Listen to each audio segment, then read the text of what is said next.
Well, here we are. Happy CFL 2023 kickoff day. Reed here with the Markcast, decked out in my BC Lions gear. Tremendously excited. I have my co-host for this adventure standing by. Before I get to it, a little bit of programming on here.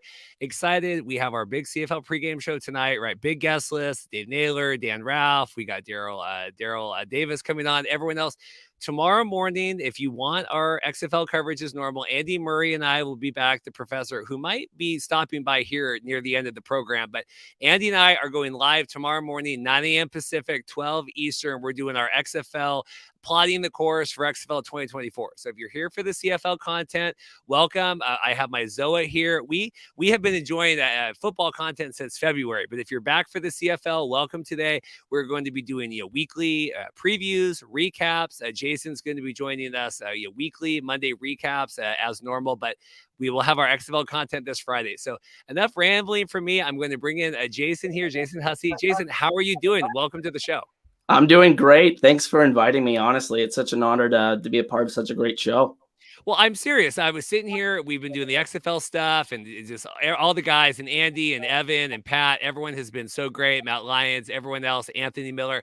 And I said, I got to get just someone that can do, if they want to pop in, that's fine. The professor, I'm sure, will do flybys and stuff. But if we need to have someone dedicated, we've been interacting online for years. You have your own great YouTube channel as well. So I appreciate Jason coming on. Why don't you tell everyone just quickly what you do, and we'll get into everything today. All right. So I run the YouTube channel Hussey's Huddle. And basically what I do is I upload about a couple of videos a week. I do a preview video, a recap video during the season, and then, little other videos, every so often as well throughout the season. But I also do extensive off-season content. My idea is trying to make my channel the most consistent CFL content out there on YouTube. And I've been running for about 3 years now, and I've been pretty proud of what I've accomplished over there. So if you want some great CFL content, go check it out. Yeah, Jason's great. We're going to be doing, like I said, Monday recaps. That's been really successful with the XFL going through, and even the USFL as well. So doing live, I don't see a lot of that in the space, and being able to take comments and all that stuff. We have people checking in. Max, already happy to see Hussey here on In the Spotlight. Max is already excited for that.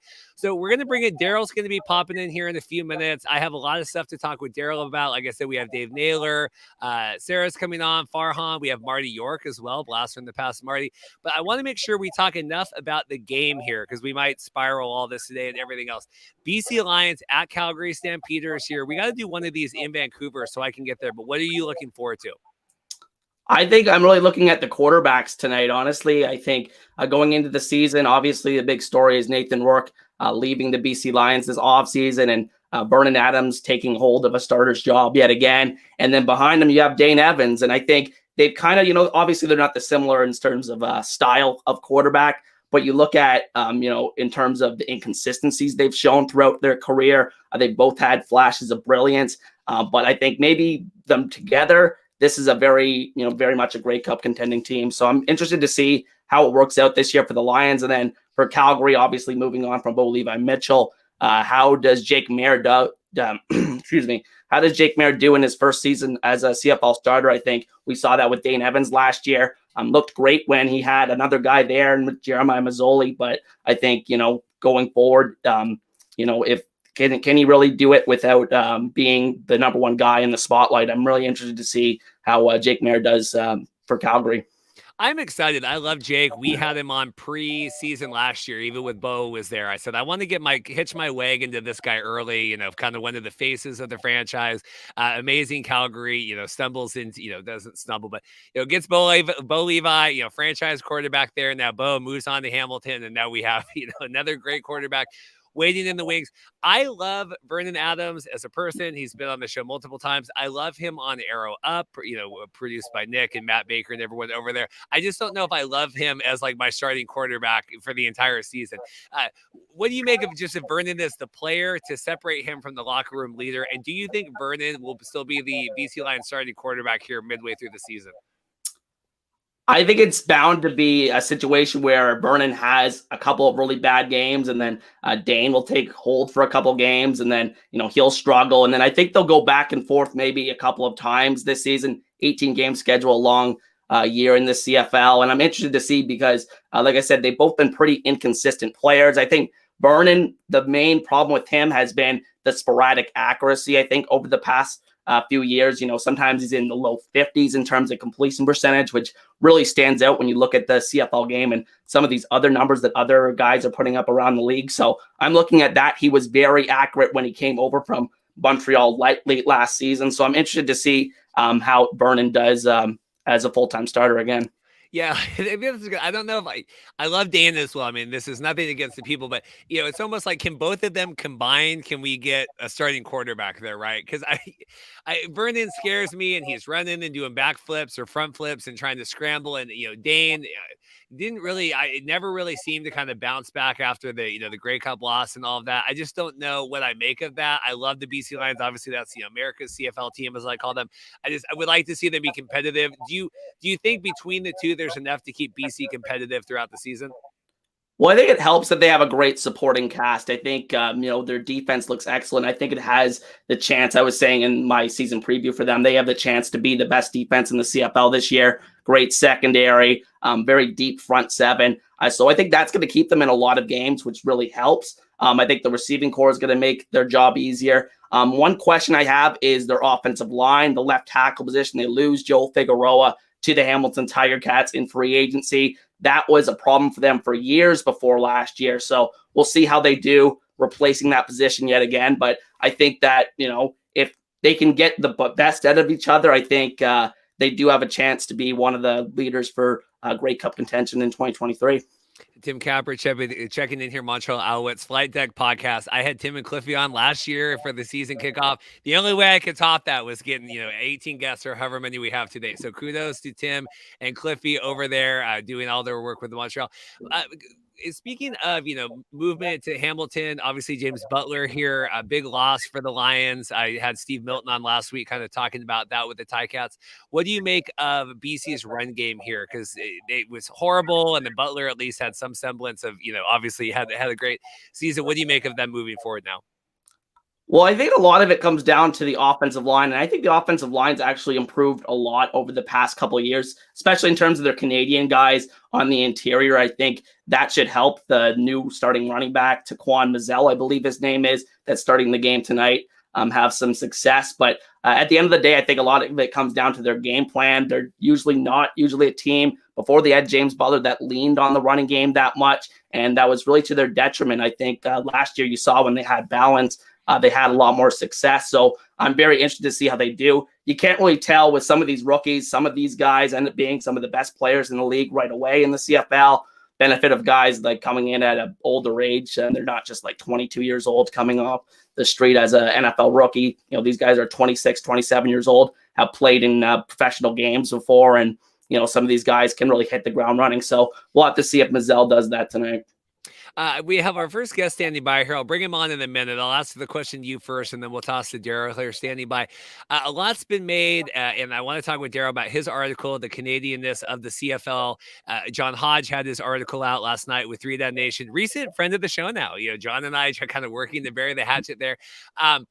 This whole it's a mockery now, and the rosters, and we're starting the designated nationals and kind of all that stuff. What do you make of this new? It was the CBA, and no one knew how it was going to work, but now coming in, it's like kind of we're breaking the fourth wall, and it's not. People don't seem happy. Well, yeah, it just seems like the teams have kind of manipulated the rule to not be what it was intended to be. Like you said, I think this was intended for American players that not necessarily were going to be starters anymore, but had been in the league for a number of years, a bit wait for them to kind of continue their career, kind of like Sean Lemon, maybe a guy that fits that bill, maybe not a guy that, if you see how much he's moved around the league, not a guy that teams really trust to be their number one starter, on a consistent basis. So, rotational guys like that was the intention of the rule. But at the end of the day, I don't think it's really done, when you're actually seeing it in practice here. I mean, I didn't really think it was going to be this confusing. I don't really know how they screwed it up as much as they did. But yeah, it's kind of disappointing to see it kind of make a mockery of the game a little bit. I kind of do agree with John Hodge a bit. Darrell, if you're ready, give me a thumbs up. We'll bring you on here. I see Darrell's he's got big thumbs up here. Darrell Davis here was my tour guide back in Regina for the Grey Cup. We have Darrell back here. Darrell Davis, how are you? Hi, Reed. There's not much tour in Regina, though, is there? Well, no, but Darrell famously was our closing act from our first ever CFL Grey Cup show back in Hamilton. Now, leading off tonight, Darrell, how did you make it all the way to the top of the lineup? I don't know. Attrition, I guess, Reed, or everybody else is busy. Is that it? No, it's good. It worked out. There is a reason why I kind of pre-record a lot of these interviews, because then I can get people on. Obviously, Amar Doman, I worked to get him on. Schedules didn't allow it today. I know we'll bring him on during the season. Darrell, I want to talk with you, and then we'll get Jason's continued thoughts. The Canadianness of the CFL. You had your article I had pinned to bring you on a couple weeks ago, and just ran out of time. What do you make of all this roster shenanigans? Oh my goodness. As you guys have been talking about it, it seems silly now, right? Like they started out, it was supposed to be 49% of the plays a nationalized American could play. Now it's 23 plays. It just seems like it's changing. They're not sure what they're doing. And the toughest part is they don't know how to enforce it. They're going to try to keep track and then tell the benches that with 5 plays left or 3 plays left or 1 snap left, the player has to come out. It's just silly. Let's just go back to make it simple. I'm always in favor of more Canadians in the CFL. Not that I hate Americans playing in the Canadian Football League. Obviously, they add a lot to the CFL over the years. Historically, they're the best players. Of course they are. But let's give Canadian players that great opportunity all the time to play in the Canadian Football League and make sure, because it's tougher to get Americans. There's the XFL, there's the USFL, there's arena football. NFL rosters are expanding all the time, so there are fewer top quality American players available. Let's give more roster space to Canadians and throw out all these stupid designated international, global, whatever they are, players that they're making up. Jason, what do you make of that? We had on when they were doing the CBAs last year, and I, had Jim Mullen on, and I think Darrell was on as well, talking like all this, and we were messing with the ratio and stuff. Now, what do you make of this, the Canadianness of the game? Well, I think it's like I'm kind of split on it. I've always been kind of split on it because obviously I think it kind of hurts the perception of the league a lot. I think especially with when you're trying to recruit more American fans and stuff, they're like, oh, what the hell is this ratio thing? So I do think there is a negative connotation with it, but I don't think I think if you take that away, if you took the ratio completely away, I think that it would destroy a lot of the connections that Canadians have to the game. And I think that culture that it's been built up over a number of years, I think, that's why you really couldn't do without it. But as for this new rule that they brought in, the 49%, whatever you want to call it, I think that it's just kind of ridiculous. I think that it's just kind of overly complicated. And I thought when they introduced this, that this was going to kind of be like a background thing. You wouldn't really notice it a lot of the time, but you saw the opening week depth charts and it was kind of ridiculous, kind of silly season over here. And that's basically my thoughts on it. Yeah, Darrell, what do you make? Because here, we're trying to do the single game sports betting, and we've dealt with this in the XFL and the USFL. Like, we get depth charts, and the USFL doesn't want to give us, and we want people to gamble on the games and do fantasy and all that. But now we have this depth chart kind of kerfuffle. What do you make of this? Well, it's going to be confusing in a lot of ways, isn't it? And what about players who are supposed to be paid extra in their contracts for starts? Is he a starter now that he's a designated national? It's silly stuff all the time, over and over again. That I asked Jeremy O'Day, the Saskatchewan Roughriders general manager, yesterday. He was walking by, and I said, Jeremy, could you explain to me this 49% rule, the 23 snaps? And he just looked and pointed at me and started laughing hysterically. And he said, well, you know what I'm going to do, Darrell? He said, I'm going to watch the other games this weekend and then see how it's handled by the other teams, because the Roughriders don't play until they visit Edmonton on Sunday. So they get the advantage of watching 3 games before they have to decide. Jason made a good point. Could I just touch on something about the connection? And you're right. It's important to have American players so you can say they came from Tulane, they played in Alabama, wherever they played. And if you're going to grow the market in the United States, that's of course that's important. The reason I always think that the ratio is important to maintain is if we take it out, of course, it reduces the number of chances for Canadian players because they're reserved, and I think that hurts grassroots. But it also, then suddenly, the CFL is strictly a farm system or a second-class system, a second-class league to the National Football League.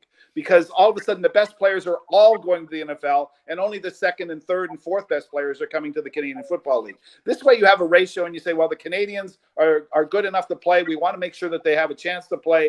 And we have these unique rules, including the ratio, which makes the league a little bit different. There's already the USFL. There's the XFL. There's American colleges, which are basically the feeder system for the National Football League. The CFL could become that. And of course, they want to produce players to make the big money and get the big spotlight in the National Football League. But if they're just another farm team or another farm system for the NFL, I think the league will really fall apart and die. Well, here's my thing and thoughts for both of you guys on it. You know, we talk all this and the American players and all that. You know, Hodge was on last week or whatever it was, week 2 ago, and said, you know, CFL wants the XFL and the USFL to die. You know, they don't want this because we need to make sure we're getting all the players up here. You know, you have this ratio now that's supposed to protect. I mean, God forbid if the XFL exists for 5 years, do we even need to worry about that? Or then we like, oh my God, we need to get Canadian players now. Yeah, well, it is making it tougher for the CFL to get American players. So is the NIL, right? In American colleges, that the players are making a lot more money now in college, so they're spoiled a little bit and don't have to come to the Canadian Football League to earn money anymore. They've made enough in their college careers, perhaps, and they're not so eager to come here. So that's why I can see John Hodge saying that the CFL wants the USFL and the XFL to die. I don't know if that's 100% accurate. You know, they've seen a lot of leagues over the years come and go. Some of them have had a little bit of success here and there. Having football around and having people talk about football, I think in the long run benefits every league that is around, because then suddenly you know more about the game. You know somebody who's playing the game. You can identify with people who are involved with it. And I don't think it hurts the game of football or hurts the Canadian Football League to have the USFL and the NFL and the XFL and arena football and all those other alternatives. The CFL is unique in its way. I know that everybody says it's shrinking. I just think that it's the sign of the times, the way things have gone since COVID. Crowds are smaller. There's less interest paid in it, but I think that it can hang tough and keep its business model intact and continue to exist for a long, long time. Jason, what do you judge like the hype level right now going into this year? Because obviously, 2 years ago it was coming off the XFL and the canceled season. Last year we had all the CBA stuff. It feels like a clean off season. We're getting into all this. I mean, do you sense an overwhelming excitement right now? I think so, because like you said, this is the kind of the first year that we haven't had any kind of disruption going into the season or some kind of dark cloud hanging over the league. I mean, obviously the shortened 2021 season, the canceled 2020 season the year before, just brought a lot of negative press to the league. The commissioner going to the House of Commons and asking for, federal funding for to bail out the league, honestly, was just kind of a bad image for the league. So I think that it's good that we have kind of a clean runway, like you said, to reach the season here in 2023. And I think that's helped it alone. Darrell, what other storylines are you tracking into this season? Obviously, we talked a little bit Vernon and everything going on with the quarterback stuff in BC. Hamilton here playing Winnipeg over the week. Lots of history between that over the weekend. What are you tracking here storylines? Well, it'll be all the quarterbacks. Give me remember, no labor strike this year too, Jason. Right? Last year we had a lockout. So that was really unusual, and I had never seen it before in all my years of covering the Canadian Football League. There were threats every year, but first time I ever saw any job action taken. So that was different and maybe a bit of a black cloud hanging over the league. It's all about the quarterbacks, as this league always is, as all leagues are. It all filters down from who's playing where. In the mid 90s, and forgive me for that, Reed, because I've been following this league a long time. But when the CFL expanded to the United States, all the great quarterbacks were wooed away from their teams with money paid for. They didn't have a salary cap in those times. Matt Dunnigan, one of the great players, went to the Birmingham Barracudas. Damon Allen, one of the Hall of Famers, went to the Memphis Mad Dogs. David Archer, a former NFLer, ended up playing for the Sacramento Gold Miners. So all these great quarterbacks were swinging around. It was like a calliope, like a merry-go-round, going around and around and around. Everybody showed up in new places, and it's kind of like that this year, right? How many teams are starting the same quarterback they started last season with? I think the only one is Winnipeg, right? If I'm not mistaken on that one. So that's unusual. New quarterbacks in new places. It makes it easy for everybody to follow the big story, because fans can talk that they know about the offensive line and the running backs and the receivers, but almost everybody knows about is the quarterback. So it's pretty easy to say, Bo Levi Mitchell in Hamilton. Wow. Trevor Harris in Saskatchewan. Wow. Nathan Work is gone, and Vernon Adams in BC. wow, Jake Meyer and Taylor Cornelius, how are they going to do in Calgary and Edmonton? So it's pretty easy. Chad Kelly in Toronto, another great big one, right? There are so many things that are going on in the quarterback position that's where we're going to be paying our most attention to, Reed. And I know it might be boring and repetitive, but that's the biggest story. Then we're going to be following that for a long, long time around here. Jason, how big was Bo going to Hamilton from someone that's there? I think it's just a gigantic addition, honestly. Like, I think that after the disastrous season, like last year was just seen as a complete disaster. Like, I mean, look at the end of the year, 8-10 didn't look too bad. But I mean, at the end of the day, that team had Grey Cup aspirations last year. And really to get back in the good graces of the fan base, I think they needed to make a splash like that. And I think if they didn't bring in Bo Levi Mitchell, I guess Trevor Harris probably would have been the guy that it would have targeted. But I mean, I don't think that would have made as big of a splash as bringing in Bo. And I think the vibes around the team this year, he has a chip on his shoulder, and I'm just really excited to see him play this year. Darrell, I can't remember who I was talking to. It was one of our guests from this last week. If you had to market a quarterback, would you, if you had a gun to your head, would you rather have to market Trevor Harris here in Saskatchewan or Cody Fajardo in Montreal? I don't think it's close. Cody Fajardo is a wonderful guy. I have you made up with him, by the way? Yes, we're friends. We're friends. Mark, yes. That's good. I'm glad to hear that, because he's blocked like everybody on Twitter in all of Canada who's ever criticized him. He's very thin-skinned, which is unfortunate, because if you're playing quarterback in Saskatchewan, you have to be able to take the criticism, and he wasn't very good at that. But he is a nice guy, and so most of the guys in the league are pretty decent guys because they're not these spoiled athletes we're often used to dealing with. So marketing Cody Fajardo in Montreal, I got a kick out of him. Even though he's blocked me on Twitter, somebody will send me something, and I've got another account that I can go check. He's speaking French to the French Canadian speaking audience in Montreal and saying, "Welcome, here, je m'appelle Cody Fajardo," and he's saying he's the new quarterback in Montreal. So good for him. He can be a marketer's dream because he tries really hard and he's very personable. Trevor Harris just goes out and works. Every time I've been at the Rider office, it seems like even late at night watching the Canadian draft, he's in there working, watching film, and his workouts and his attention to detail are legendary. I wasn't a huge Trevor Harris fan before he got here. I always thought, you know what, he messes up in the big games. He's never won a Grey Cup as a starting quarterback. He's gotten there, but he's never won it. So you always think, well, maybe there's something that prevents him from doing it. But when you see what he's done here in Saskatchewan and the way that people are starved for a hard-hitting quarterback, a guy who's dedicated and keeps saying he wants to be here, he always dreamed about playing in Saskatchewan, that's a marketer's dream. But any quarterback who walks in here and new is going to be a marketer's dream. And how long does he stay up on the pedestal? That's always the question. I want to know. Yeah, I want to know the Darrell Davis burner Twitter account. I think that would be interesting backstory to figure out. No, I mean, I as a minor D list here, YouTube celebrity covering USFL and XFL, I know what it's like to be the quarterback in Saskatchewan. It must be hard, hard pressure here, hard celebrity pressure. Jason, does Trevor Harris in Regina, does that excite you? If you had to go 0 to 10, what is your excitement level?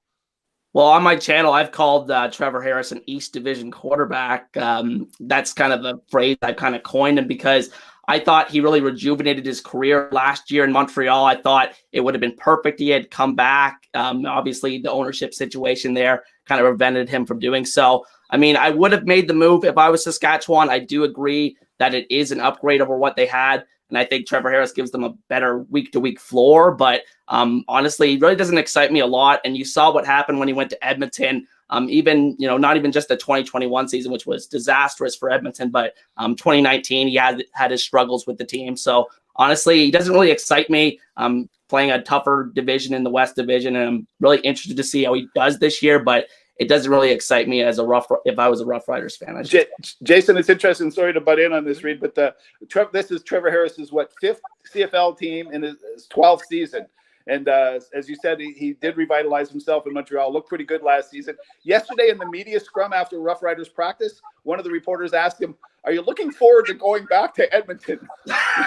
And there was this pause in the conversation, and he looked. He said, "Well, not really. I've played a lot of different places," and everybody kind of, we all kind of shook our heads. And then he said, "Well, and to be honest, I like it better here," he said. Well, I just don't know. And I know that they've coined like Trevor's accuracy, whatever. I just don't know if he's head and shoulders better than Cody. And I think what I think is going to happen is Saskatchewan kind of refiguring out everything. I think Trevor is going to get the credit where I think if you would have kind of built better around Cody, or am I have too much Rob Vanstone kind of in my ear? We got a little bit of that because Rob Vanstone loves Cody Fajardo and still does, right? So, and I know that you guys have just made up so that you're probably on his side a little bit. But Cody Fajardo did a lot of things wrong. You know, he couldn't read defenses. He holds on to the football too long. He has one amazing spin move to get away, but everybody knew about that by the time he was done. So he wasn't effective anymore. You're right. There were a lot of problems with the offense with Jason Moss. The coordinator wasn't calling things. They did have a bad offensive line. They've rebuilt that offensive line. They've added good receivers. They've gotten rid of the dead weight they were carrying last year off their roster. And I think that they've really made an effort to help Trevor Harris be a better quarterback. And you're right. If Cody Fajardo were still here, this team would be better. But I think Trevor Harris makes it even better than that. What team performs better this year? I'll go Jason, then Darrell. Montreal or Saskatchewan? Which team gets the bigger boost this year?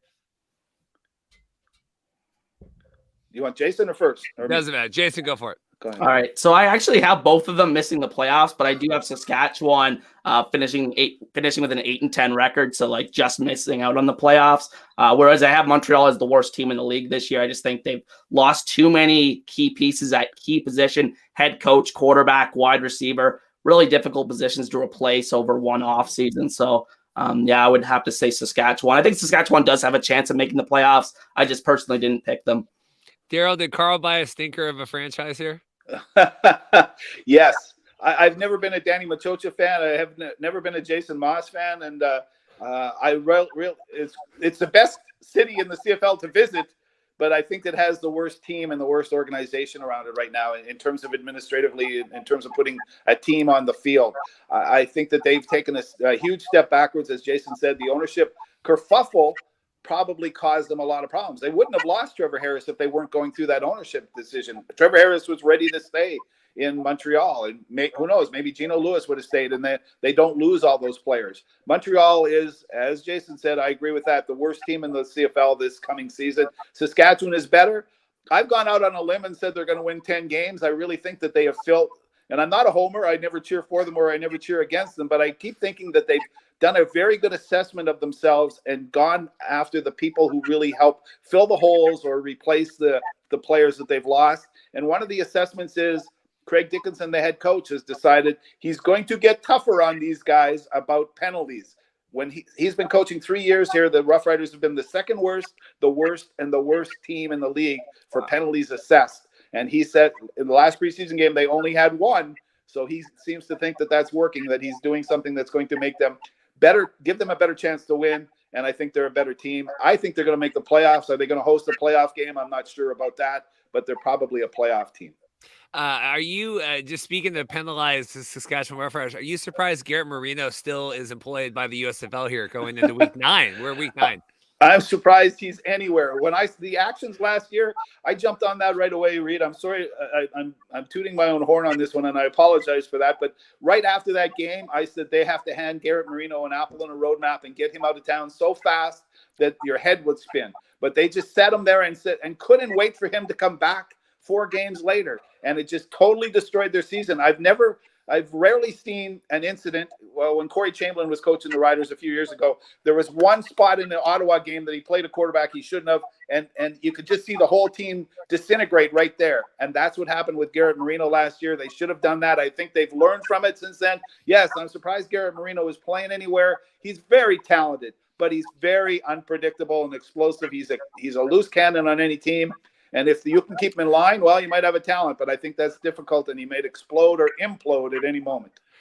Jason, does the bad boy, the CFL, does that do anything for marketing, or would you rather have him out of the league? I think there's a fine line. I think that, some people would consider Simone Lawrence, a cheap player, but I think that he's been a net positive for the league in the, publicity and the buzz that he gets around the league. But I think that, with Garrett Marino, he has such a history of being that kind of player, that kind of dirty player that, just not the player that you want to have in the league. If, this league has been kind of hard on players that, have troubled backgrounds a lot of the time. You look at Johnny Manziel and how they just completely barred him from the league a few years back. And, I think, it was understandable to do so for Marino as well. We got next guest here should be hopping on soon. We got Dan Ralph standing by here in a little bit. Darrell, I want to make sure I get your take on the game at hand tonight. I don't want to do just this game, kind of do everything, but what do you make of BC at Calgary? Well, Vernon Adams had a good preseason game, and he does have some explosive games. He's really unpredictable, up and down and up and down. I can't see him sustaining that all the time. That's why he keeps losing his starting job. Calgary, with Jake Mayer stepping in, well, it's a transition time, but they always seem to put good pieces around their quarterback in Calgary.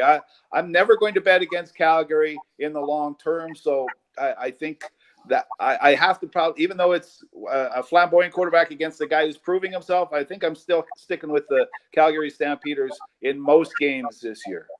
I do as well. Although didn't BC kind of embarrass Calgary at home at the end of last season? Wasn't that right? Probably, yeah. You would remember that because it's your team, right? So I'm just trying to remember. I can't, but I felt like I think if Vernon can keep his head on, I don't know. He's a super fascinating guy. I mean, I think he's a really neat guy. I've watched the arrow up and kind of watching him interact with his teammates and everything. I think is fascinating. That kind of is just a personality study.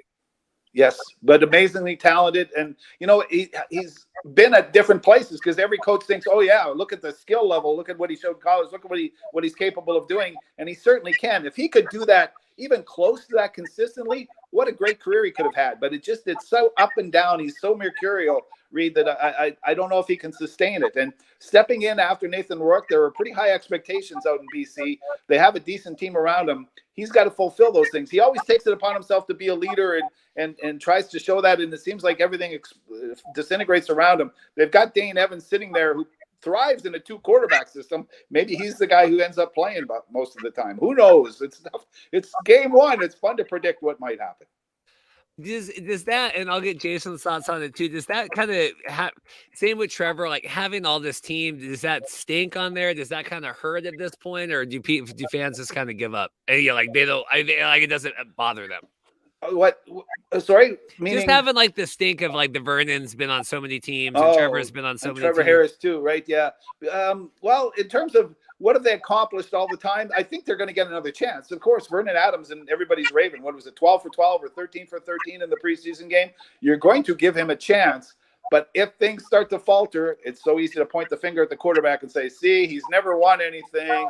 Things are falling apart just like we knew it would happen. With Nathan Rourke, that never happened last year, it seemed like, right? And with the good quarterbacks, it rarely happens. They hit a bump in the road, but they don't just go crashing into a valley. And these guys are both capable of driving it right into a valley.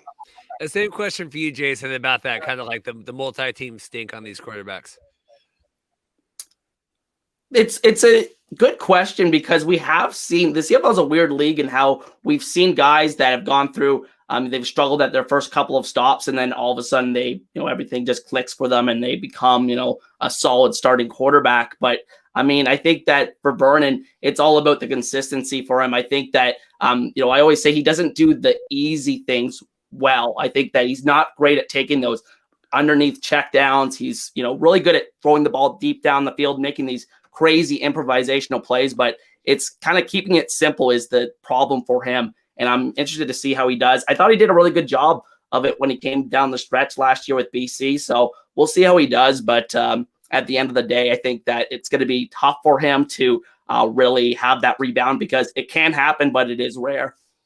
I've messaged Dan Ralph. We'll see. Darrell, we're going to keep you on here for a minute if that's okay. I appreciate it. All right, I'm replacing Dan Ralph again. Hey, I've done that before. Who knew you were carrying the one on this? Let's talk a little bit about, to me, this is, and maybe I disagree, you disagree, the highest profile game of the weekend, the Hamilton, the Winnipeg game, just because of Bo Levi. Do you think that, or what do you make of that game here coming up tomorrow? Yeah, that's probably the biggest one. Everybody wants to see how Winnipeg is. I was in Winnipeg a couple weeks ago. I went to play the Canadian National Racquetball Championships in Winnipeg, and I stopped in to watch the Bombers practice at training camp. And I talked to a couple of old ex-Roughriders, Patty Neufeld, Richie Hall, the defensive coordinator, and visited with Mike O'Shea, the head coach, for a little while. And there's a different feeling. It was tangible that you could tell the difference between Saskatchewan, where they're improving, and it's there's this tense feeling around training camp that you have to prove something. You have to prove your worth, and we're going to show them. And it's more of a laid back attitude in Winnipeg. I know that the coaches would resent that, but there's that comfort level that they've done it before. They know what they're doing. They just need a little bit of tinkering. The positions have already been locked up. They haven't had to make many changes. It's such a solid team. They've been so good for so long. If they win a Grey Cup this year, they're basically a dynasty. If they had a one last year, which they were all seconds away from winning, they'd be a dynasty. So they're a good team, and you always want to see how the favorites are doing, and you want to see because Bo Levi Mitchell, maybe one of the best personalities in the Canadian Football League, how's he going to do with this new team that's kind of been constructed around him? Does he have anything left? So yeah, to me, that's the big game of the weekend. Do you agree with that, Jason? And take your Hamilton homerism out of it, but are you the most looking forward to the Bo Levi debut, a game? Yeah, it's definitely the game of the week for me, but I will say this. I think the CFL absolutely got this week 1 schedule right. I think we have 4 great games, but I do think, the Winnipeg-Hamilton one, there's just so many storylines. I'm always fascinated in sports, like when do these great teams come to an end? How does it all fall apart for them? Kind of waiting for that for Winnipeg. I think a lot of CFL fans are kind of waiting for Winnipeg to kind of fall off eventually. Just wondering how that's going to happen. I'm interested to see what Bo Levi Mitchell does. Obviously, in his first game, I think it's a tough ask to go to Winnipeg and win. But if he can do that, honestly, it would be a hell of a start for the Hamilton era for Bo Levi Mitchell. Darrell, I was going to ask Dan this, but what do you, Toronto, there was so much stuff in the schedule and everything, and you got the defending champions not playing here. I know we got the 9 teams and all that stuff, but what do you make of Toronto not playing this weekend? Well, sometimes, as you say, one team always has to have a bye. So which one is it? I agree with Jason. I think this is a good schedule. Let Toronto have another week, right? They can bask in their glory of be the reigning Grey Cup champions for one more week, and let everybody ask, do they have a suitable replacement at quarterback?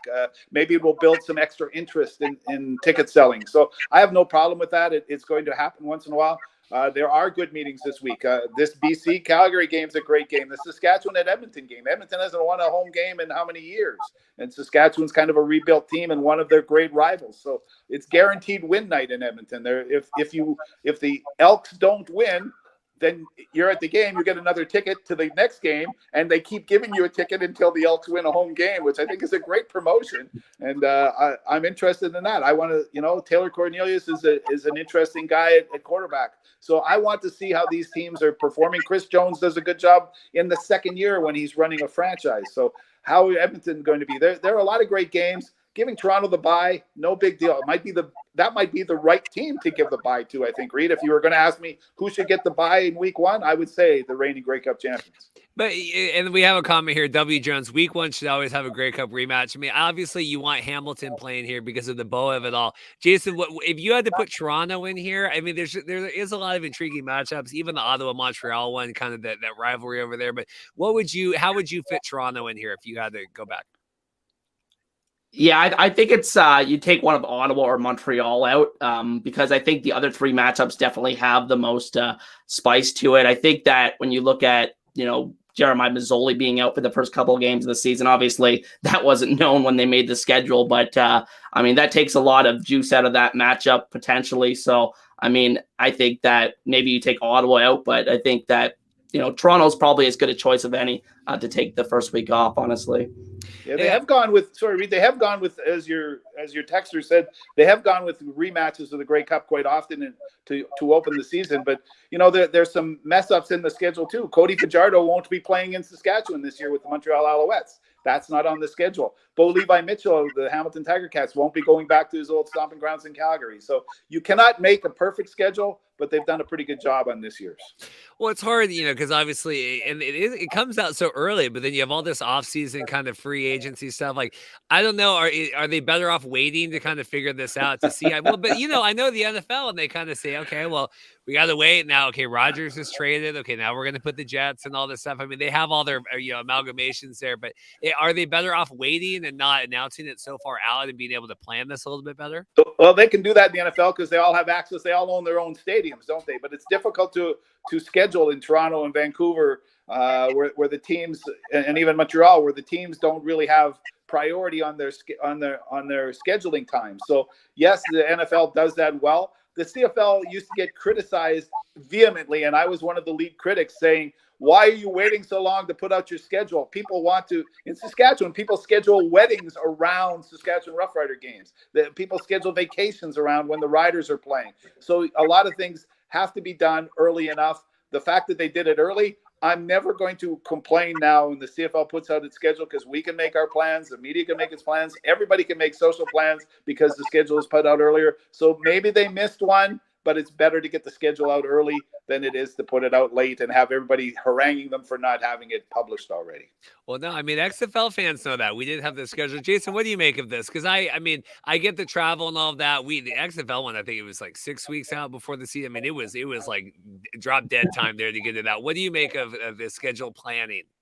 Well, I think I don't necessarily have a problem with when they release the schedule. I think having it released pretty far out is not a big deal. But I don't like the fact that, like, in a 9-team league, how does not every team play at each other's, like, every stadium in the league? I don't think I would explain that very well. But like, how does, like, Calgary not play at home against Hamilton? And, like, I think there's a couple. Every team, I think, has one team that doesn't have, doesn't come to their stadium. So I think that's a major problem. I don't know why. I think it's really only become a problem the past couple of years since they, came back from the canceled 2020 season. They kind of fooled with the schedule, made it more division heavy. But I'm not necessarily a big fan of that, because I think that, when it's such a small league, I think every team should be playing every team at every stadium.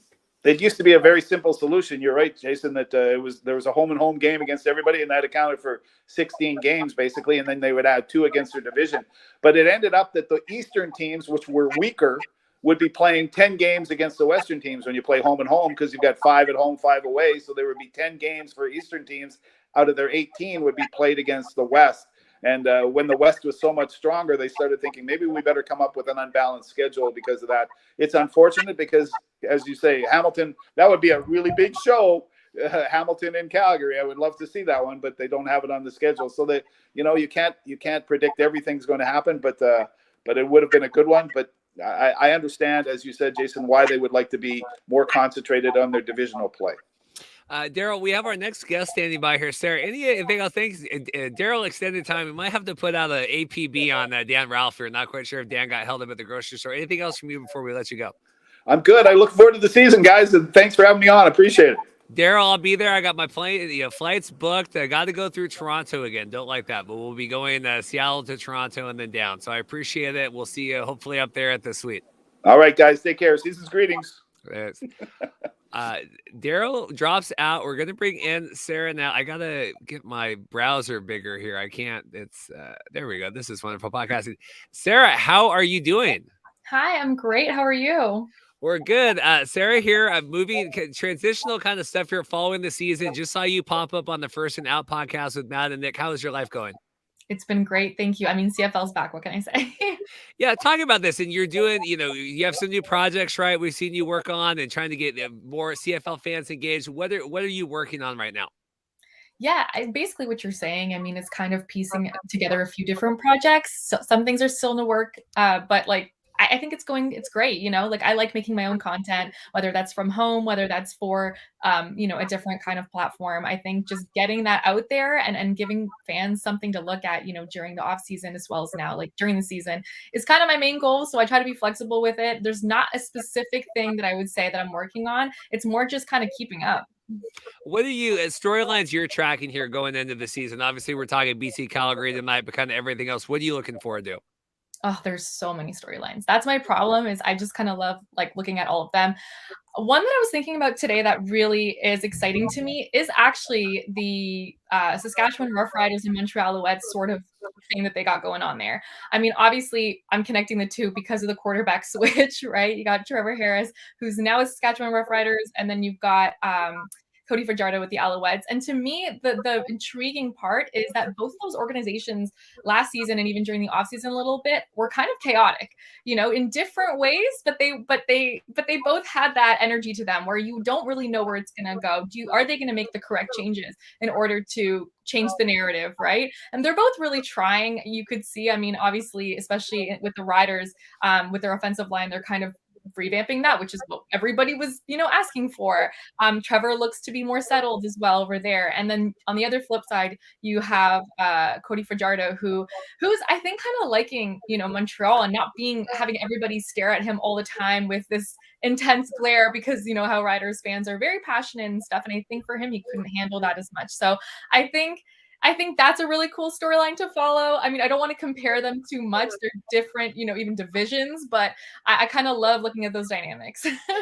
Jason, do you like that? Do you like the Cody Fajardo here? It's kind of like Mr. Bean in the Bean movie. Like, we're going to the museum. Like, it's kind of just fish out of water. I mean that with all due respect, but kind of a fish out of water. Do you like this? Is your sweet Cody Fajardo and everything else? As long as he proves it on the field, I don't really have a problem what he does. Honestly, I think that was the problem last year. He didn't really perform on the field, and that's what the CFL is a very year-to-year league. I mean, it just takes one poor season to lose your job, and we saw that last year with Cody. So he's going to have to play well to fit in with Montreal. I mean, I think he's a great guy by all accounts, but at the end of the day, it's all about performance in this league, and I'm interested to see how he does and how Trevor does in Saskatchewan. In terms of, and we'll go Jason, then back to Sarah. In terms of, Montreal, how much it feels like all the weight's on Cody here. Like, how much can he realistically do coming in here? Obviously, we have the new ownership and everything else, but kind of a chaotic landing spot for him.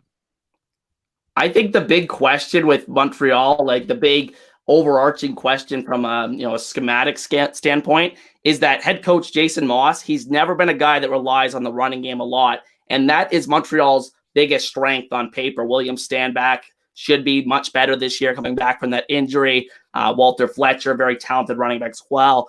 Joshua Antwi. So I think if they lean on that running game, that is kind of their path to success. I've said it before on my channel that Cody Fajardo is just not that great as a drop back and sling it 40 times kind of quarterback. He's better when he's, can use play action as an advantage and use that athleticism, run some bootlegs. So I think that is what I'm looking for from a schematic standpoint for Montreal this season. And I think that's going to be a big key for their success this season. I have Farhan texting me in the background here. Sarah, what do you make of Cody here with Montreal? And let me try to figure out what he wants me to do with his timing. I mean, for me, a lot of it is seeing the mentality, right? He's kind of been, to me, he's a sassy player because he kind of like fights back through, he's defensive. That's the word, right? And I think that could be a good thing in a lot of ways because, he really wants to show that no matter what, he's going to push back and he's not going to kind of like be falling under the bricks, so to speak. But at the same time, I think having that positive attitude, especially in Montreal, is going to be very necessary because it's extremely different than the Riders, right? Obviously, he had struggles there, but there's a huge fandom there. Whereas in Montreal, it's a little bit less, popular, the CFL. So he's kind of going to fly under the radar, but it's like he has to kind of be that leadership presence still. Regardless. And then you have obviously the whole organization is kind of had to revamp itself, right? And so when you're in that stage, you kind of assume that there's going to be more obstacles down the road throughout the season. It's not going to just fly by in the ways that it maybe has had done before. It's going to be hard, and he's going to require some leadership again, like I said. And then I don't know what to make of it. There's also some injuries there that concern me, so it's going to be interesting to see. In terms of, the Ottawa, everything else here against Montreal, Jason, the Mazzoli thing came out, he's not playing here. And then they got the week 3 bye week. What do you make of that as Ottawa kind of trying to get stuff together here after not a tremendously good last season? Well, I think it's very concerning to me personally because this kind of dates back to 2019 when he got injured. He was off to a great start and then kind of a lower leg injury again. And then obviously this past season or 2022, he suffers another injury. So I'm very concerned. He's not a young guy. I think he's like 35 or 36 years old. quietly because it took him a while to really establish himself in the CFL. So I'm interested to see how he plays when he eventually comes back from that injury. It's smart for Ottawa not to rush him because I think they have a week 3 bye. So I think their plan is to get him on the field in week 4, hopefully. But I mean, it's kind of concerning that he's coming off a big time injury once again, and he hasn't really played a full season in a long time. Even in 2021 with Hamilton, he missed some games due to injury. So I'm kind of concerned for Ottawa and their quarterback position because I don't really think Nick Arbuckle was a guy that you could really rely upon to win, as you saw the past couple of seasons. Brandon giving some love here for Sarah. I just can't get a read on Ottawa at all. I just felt like they took the big swing last year with Mazzoli. He got hurt. It really felt like it was a terrible season. Now we have Bob Dyson there, right, as the head coach. And guys, do you have like any vibe at all on Ottawa here, Sarah, going into the season? It is a really tricky one because of the Mazzoli situation, like you're saying. And with Nick Arbuckle, I mean, he's kind of been around the league for a few years, so it's like you don't feel like there's a sense of stability, right, in the quarterback position at all. In terms of just the vibe, I mean, I think that there was a lot of hope, right, for Ottawa this year because we thought Mazzoli would come back because even just seeing how Montreal's played out, you're kind of thinking, well, they could be on top. They could move forward. And then the Chad Kelly question, are they going to be still that top team if you have a new quarterback there as well that's not as experienced as MBT or some of the other guys? So I think when I place Ottawa kind of in the ranks, I think at first it was higher. I think honestly, it's probably going to be similar to last year if Mazzoli's not there, in my opinion. I think they might be at the very bottom, unfortunately. Jason, what do you make of that, of kind of the vibes here? I'm still kind of coordinating guests here in the background. Sorry. Well, I think another problem is they've already suffered a lot of major injuries. I think you look at a couple of the receivers that they brought in. Braylon Addison, they brought in recently, who was injured at the end of last year, still recovering from a pretty serious injury. Shaq Evans, who comes in from the Saskatchewan Roughriders, he's had a couple of injury-riddled seasons. He was one of the best receivers in the CFL in 2019, but couple of really inconsistent seasons in terms of staying on the field. So I think those injuries are very concerning because I think they're very thin at wide receiver behind Jalen Acklin. I think you need a very deep receiving core to succeed in this league. And I think that combined with the quarterback injury, they're going to have a really tough time putting points on the board, I think, in the first couple of weeks of the season here. With Nick Arbuckle, and even when Mazzoli gets back, they really had trouble in those first 4 games last year. I know it was a small sample size and they had a hard schedule, but they had a hard time getting the ball into the end zone. They don't really have that great red zone threat. So I think that's a concern for Ottawa and why I don't think they're going to finish very high in the CFL standings this year, but I could be wrong. We got Dan standing by. We'll go back to Sarah one more time. Anything else from you? And then we're going to hurry up offense here because we have Farhan calling in here with the in-stadium thing here coming up in a bit. Sarah, anything else from you? Appreciate you calling in today. Yeah, thanks for having me. I'm just excited for this game. I mean, I think it's such an interesting matchup. They were both 12-6 last year. The quarterback situation is kind of brand new. Obviously, Jake Maier was there last year, so was Vernon. But to me, this is like a fresh start where they really get to begin and hopefully end with the team. I think that with what we saw with Vernon in the preseason was really a ray of hope for BC, especially, post Nathan Rourke, where there's that momentum already being built. So I think just kind of coming into this matchup, which is going to be perfect. I think also Jake Maier has a little bit of a chip on his shoulder because I think last time they played, he threw for 12 and 22 or something like that. And I know that bothers him and he's kind of taken on this bigger leadership role there as well. So for me, it's a really interesting game. And actually both, I just to throw this in there quickly, I was looking at their stats from last season, both of those quarterbacks, they both played in 12 games. So it's like very much similar, but Jake Maier actually threw for 600 more yards. He also scored double the amount of touchdowns. He had 14 and Vernon had 7. His completed percentage rate was like 74.7 or something, and then Vernon's was like 63 something. So there really is an interesting, similarities to the teams and to those quarterbacks, but also there are some differences as well we saw last season. But this season there's been so many changes, so I'm excited to see how it evolves. The story just evolves, It's exciting. I'm good for this season. I think it's going to be, like I said, settled here coming in. We don't have any labor strikes or anything else. Sarah, thank you so much. Appreciate you calling in. Go check out Sarah on all her new adventures. It should be good. Thanks, guys. Bye-bye. Dan, we're going to bring in here. We're going to hurry up offense. I think Farhan's calling in. Dan, Ralph here. Unmute yourself. We didn't have to send out the all points bulletin. Dan, how are you doing here? Let's get you unmuted. Too much, not enough hours in a day. My sincere apologies. You're good. What are you looking forward to here? We got BC tonight, Calgary, everything else. Toronto's off this week. What are you looking forward to this season? Well, a couple things. First of all, I'm glad football starts. It's been a long winter here, especially with Canadian hockey teams bowing out early. But I just, I'm curious to see what BC looks like post Nathan Rourke, post Brian Burnham, and I'm also curious to see what the Stampeders look like post Bo Levi Mitchell. They lost a couple of people on defense to Eastern Division teams in free agency, so we'll see what the Stamps are all about. But where I'm also curious to find out is whether or not that horrific 17-game home losing streak in Edmonton continues, or if they finally get off the schneid and start the season with a win against Saskatchewan. Yeah, Jason, how much of a black mark is that right now for Edmonton? I think their season could look completely different if they go out and win this first game, if they go out and say this is a brand new season. But if they let it persist, they lose the first couple games at home again.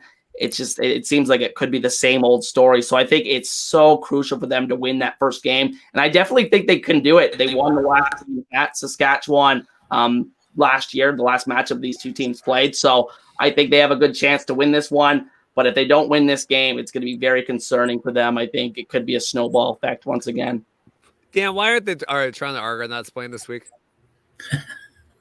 I don't know. It seems to be a recurring theme. This happened in 2019 and happened again last year. So, you know what? I think part of the deal is that the CFL or our MLSE gives the CFL 8 home dates to work around, and that 9th game is always the game in Halifax or out east. So, I think sometimes the Argos are constricted by availabilities, and hence this is what they get. But I tell you, I spoke with Ryan Dinwiddie late last week about it. He's not crying. They're hurting right now, and they can use the time off.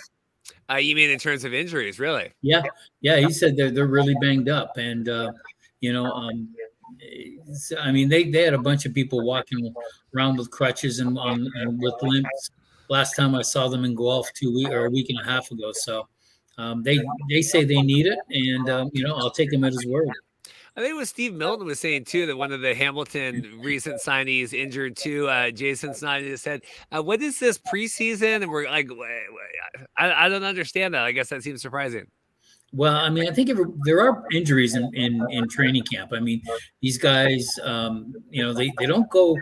It's not the 2-a-days in full pads that it used to be. So you have a padded practice here and a padded practice there. Then you play in a game, and then I still think there's something to be said about you're in shape, but you're not in football shape, and that includes learning how to take a hit and how to give a hit. And so I mean, a lot of veterans didn't play much in training camp either. So there's going to be some bumps and some bruises the first 3-4 weeks of the season, and we're starting to see it a little early right now. Jason, I saw you nod your head with that. How big of an injury was that for the Ticats here coming in?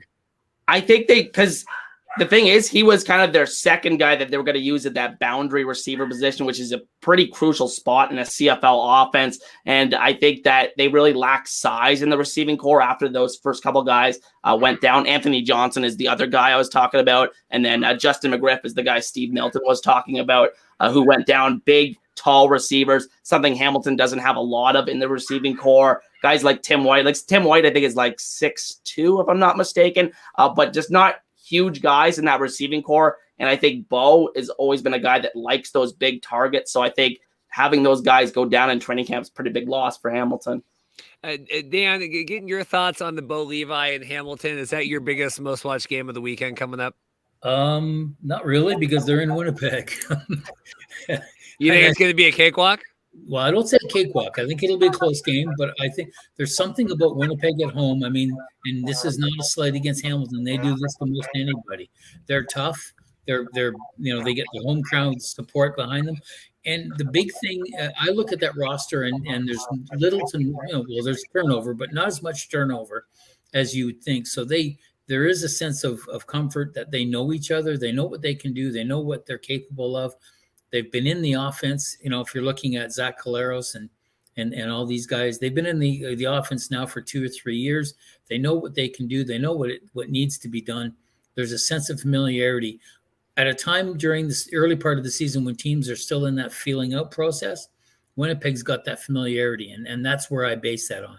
And I feel for Hamilton. They start the season playing Winnipeg and Toronto, in Winnipeg and in Toronto. So you know what? I guess I know Bo's turning it into the idea that they're going to see who they are early in the season, and that's a good way. I expect him to take that approach, being a veteran and a guy who's won in both places. So it's not an ideal situation for the Ticats, but they'll know who they are week 3 for sure. In terms of the Toronto Argos here, before we got to bounce out with you, what do you make of this? I mean, obviously Chad Kelly kind of right now, but we have Brian Scott there, and Ben Holmes didn't play great, and there's a lot of kind of that backup, a lot of interest there. What do you make of that? Yeah, there's a lot of interest or uncertainty. I mean, they're putting all their eggs in a lot of their eggs in the Kelly basket, and good, and good on him. He looked very good in camp. The times I saw him, he looked really good in the first quarter of the exhibition game that he played. That being said, it's training camp and it's the exhibition season. So I think you're gonna see him do a lot of the things that he did in the Grey Cup game. He's going to he'll be mobile, and I think he's going to be a leader. I think he's a good player. I mean, he showed me something in training camp, and he showed me something in that exhibition game. And now whether that translates to 18 games over the regular season, the Argos better hope so, because there's not much experience, as you said, behind him. I mean, Ben Holmes, who in my mind was the most experienced of the three, they let him go after the exhibition game. So, hold your breath time. Are you and we'll get Jason's thoughts too. Are you that surprised that they've gone all in on Chad Kelly right here? No. And then we will let you. We're going to go Dan answer this, and then we got our call in. We'll get Jason's thoughts later. Any final thoughts, Dan, on Chad Kelly, and then we got to grab our next guest. I've been very impressed with his maturity. I've been very impressed with his leadership ability, and I've been very, very impressed with his team first approach. And I mean, he came in with a bit of an attitude, or came in with a bit of a reputation rather. But I tell you, I've been very, very impressed with the young man in training camp, and like I said, he showed very well in the first quarter against Ottawa. And I think there's reason to be optimistic in Toronto if he can stay healthy. Awesome. Well, Dan, I appreciate it. We got you on. I was about to send out the APB on you. We got Dan. I appreciate that. Dan, thank you so much with the Canadian Press. Gentlemen, thank you. Now, standing by here, I have been on the other side of this a lot, where I have been in the field, but now I'm back at the home studio here. We have live reporting. Farhan calling in from the stadium. How are you doing? I'm good. Get some good music on in the background and getting set for the season opener here. Lions and Stamps most of them are in their locker room. Actually, a few of them are still out here on the field right now, but looking to get full warm-up started and the season kicked off, my friend. What are the conditions out there right now? What do we have going on? Hot, sunny, 30 Celsius, whatever that means in your language. Well, it's hot, it's warm. I get to wear a golf shirt. I don't have to wear suits. Viewers are going to want to know, what's the footwear looking like tonight? Let's see. No slides. No slides, but I'll get back to that at some point in the season. Farhan, what do you make it looking into the season right now? Everything else, lots of storylines to track. Oh wow, yeah, that is a big topic. You had Dan just on talking about the quarterback situation with Chad Kelly in Toronto, and I honestly, I think there's probably 8 of 9 teams, everybody not named Winnipeg, that has some level of question around their quarterback situation, right? Including the 2 teams here. You know who's going to win these spots, right? I mean, Vernon Adams is the established starter in BC. Jake Mayer's got that role in Calgary. Certainly BC's got the best quarterback room because Dane Evans being there as the backup that they can turn to if it doesn't go well. For Calgary, it's Jake or nobody. That's just the way it's going to be. But, if you look all the way around, there's still some level of question that needs to be answered. I talked today on SportsCenter. Naylor and I had a debate about the top 5 quarterbacks in the league today. And I said, look, that's not the question. The question is who are the 5 quarterbacks that have the best opportunity to succeed based both on talent but also situation, right? And what's around them. And I think those might be 2 different answers. Trevor Harris, if you just ask me who the best quarterbacks are, I'd put Harris in my top 3. But if you ask me who's got the best situation to succeed, I don't have Harris in my top 5. So, I want to see how some of these guys perform. Jason, what do you got for Farhan? Any questions for the man? Well, this is kind of not football related, but I think, here in Hamilton, we've kind of been dealing the last couple of days with, poor air quality issues. How are the skies looking around in Calgary today? Well, look, you never want to make light of air quality issues because forest fires are a serious thing. But, this is just like a regular Thursday in Vancouver, right? When you talk about air quality issues, because every summer we've now gotten into forest fire season, which begins in May and continues right through September and October. So it's interesting to me that you guys are finally dealing with it in Southern Ontario, but the skies here are absolutely clear. Air quality is not an issue. And I don't expect anything to delay this start. Farhan, do I have right to be worried about my boy Vernon Adams this year? What do you make of Vernon going into the season?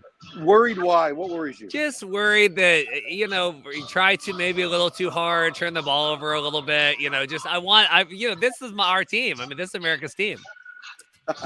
Well, first of all, if you think he turns the ball over a lot, you got to look at the PFF stats. He actually had the least number of turnover-worthy plays in the league among starting quarterbacks last year, and he takes the most deep shots. So he knows how to protect the football, to be honest with you. And I had Vernon on my list of quarterbacks as number 2 behind Zach Collaros because he's in a great position to succeed. We know how good he looked against Calgary in the preseason game, and you can only put so much stock into that given how many guys Calgary left home on the defensive side of the ball. But I think Vernon's in a great spot to do well this year. He's been completely focused, completely dialed in. He understands the offense now in ways that he didn't before, and Jordan McSimic understands him in ways that he didn't before. And you've also got a receiving core who loved Nathan Rourke last year, and they're fully invested in Vernon now, and they want to play for him because he's an exceptional teammate. He's not the hot dog that his playing style would imply. He really, cares about his teammates, and they want to perform for him. So I think he's in a great position to do well, and I think we'll get a 2019 version of Vernon Adams when he was the East All-Star quarterback. A couple here real quick. I'll let you go. I know you have a hit here coming up. Naylor is having trouble logging in. And more trouble here doing this remote than it is when I can get all you. When I'm on the road and I've got the worst conditions, I have better connections to get on the air than Naylor does when he's at home with a properly professionally installed home studio. We're always waiting for Naylor and his signal. It's crazy. This PFF thing this week with the CFL, the announcement they're going to be working, is that a big deal? Yeah, I think so. I mean, I think we've all got really accustomed to the quality of data that PFF provides. And, certainly on the betting side, both in college football and in the NFL, PFF has become the Bible. So I really believe having the CFL involved with that, I think is a great thing. And hopefully people subscribe to the service because I want to give our viewers more credit than sometimes we give them. I think we get comfortable offering generic commentary, not diving into the analytics as deeply as we should. I want to give our audience more credit, and and I hope they consume that information because it just makes the league that much better.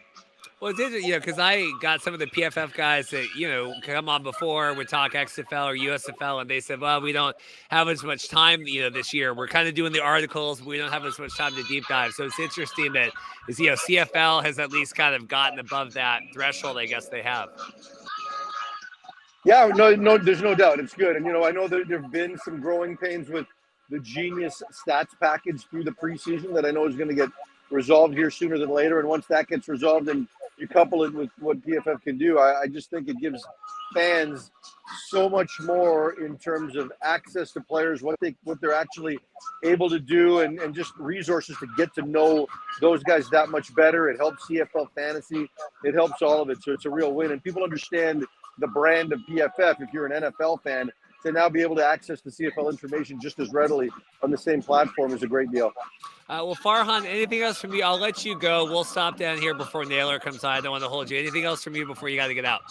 No, it's going to be a fun season. It's a great night, and I can't wait for this first weekend to get going. And it's the earliest start date for a CFL regular season, and I think it's going to be a great year.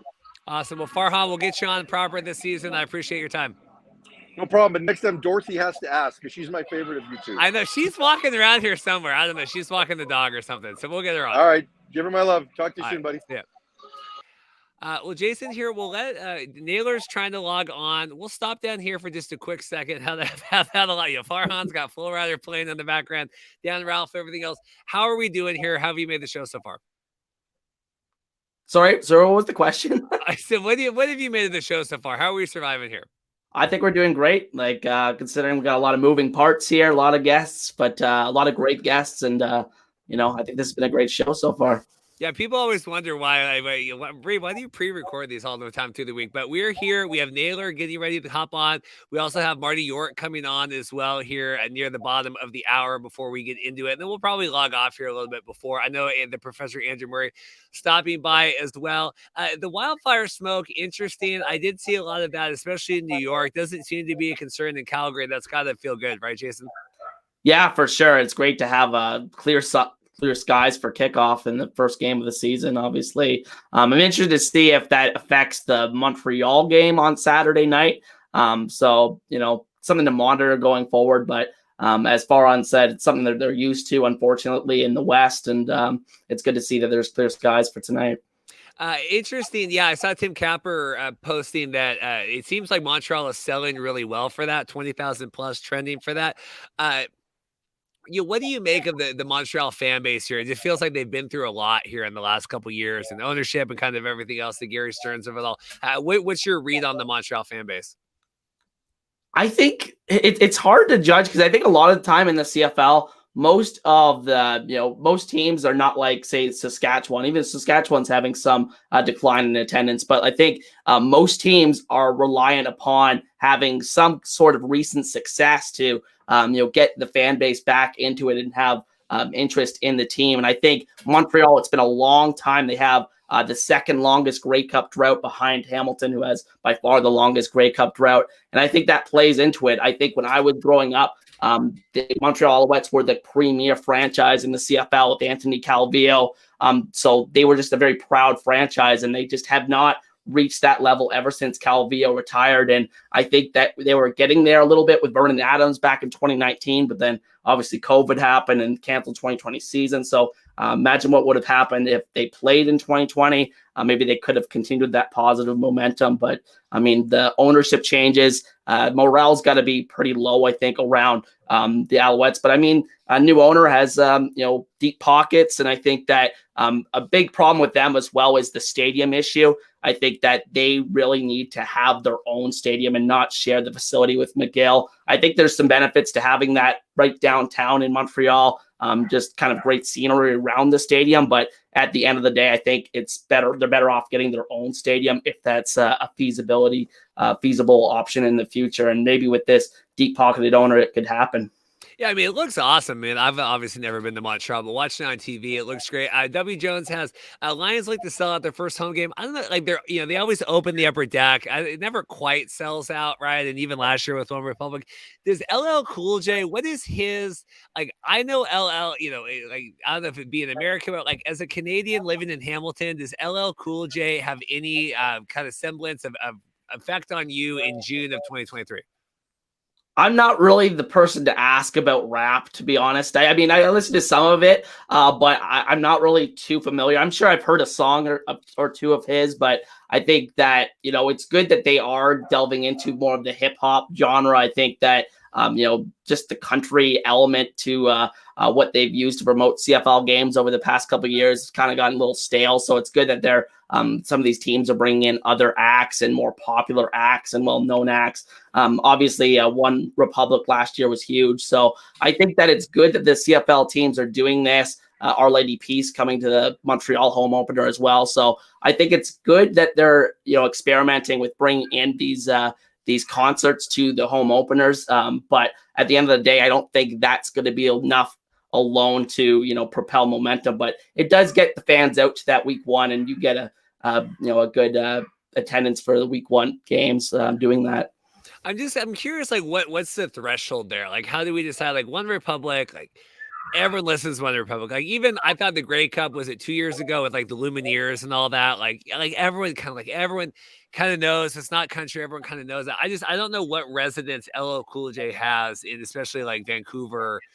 I don't know. It's not like we're getting Wiz Khalifa or some young rapper here. I mean, it just feels like you're already kind of dated it that way, and then with the rap, it does feel a little odd.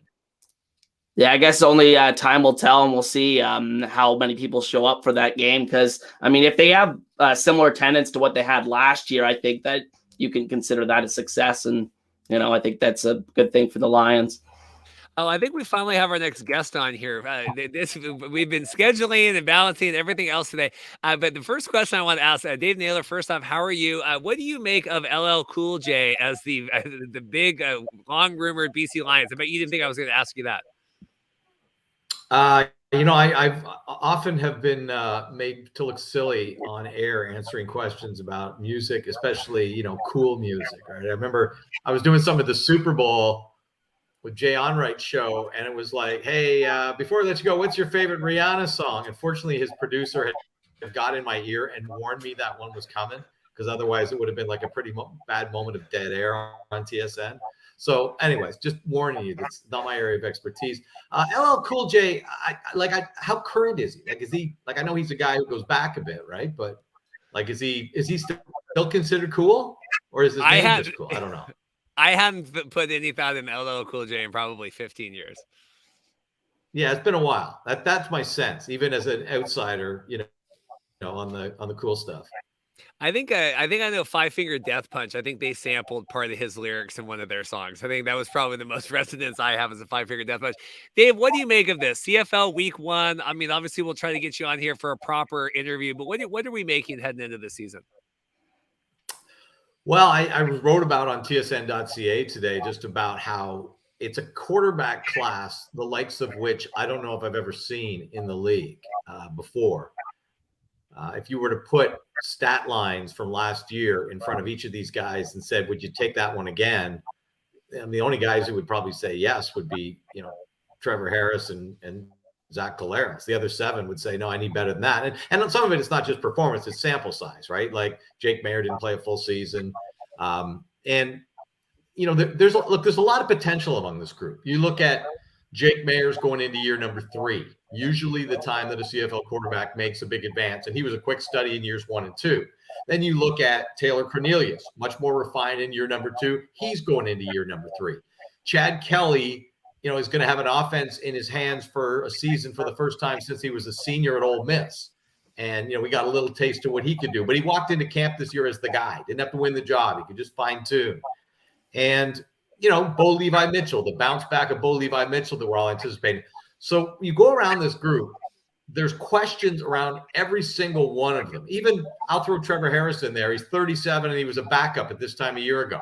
That gets you question marks, right? So other than Zach Collaros and there's every other quarterback in the league has a big question mark. Now that doesn't mean at the end of the year we couldn't be saying this was one of the great quarterback years we've seen in the last decade, because Vernon Adams put it all together in BC, and Jeremiah Mazzoli came back in week 3 or in week 4 and had a great season.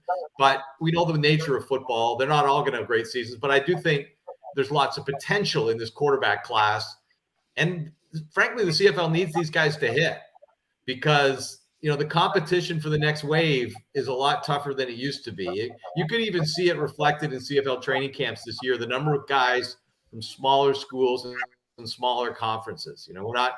We're seeing less of the USCs and Notre Dames and more of the Butlers and Tosins and things like that. And I think that's just a reality of the modern league. Trevor Harris is a month and 2 days older than me. That is insane. that makes sense. I want to get Jason just so he doesn't sit here in silence all the time, and then we'll go back to Dave here. I wanted to get your thoughts. Bo Levi, just the whole Hamilton, like it's all or bust. I mean, you were talking their Grey Cup kind of drought here. Feels like all or bust. What do you make of that? And then obviously we'll get Dave's thoughts. Yeah, absolutely. I think this team has been in Grey Cup or bust mode the past several years. Obviously, this Grey Cup drought has just gone on and on and on. They've come so close. 4 Grey Cup losses in the last, 10, 12 years or something like that. So they've come up close.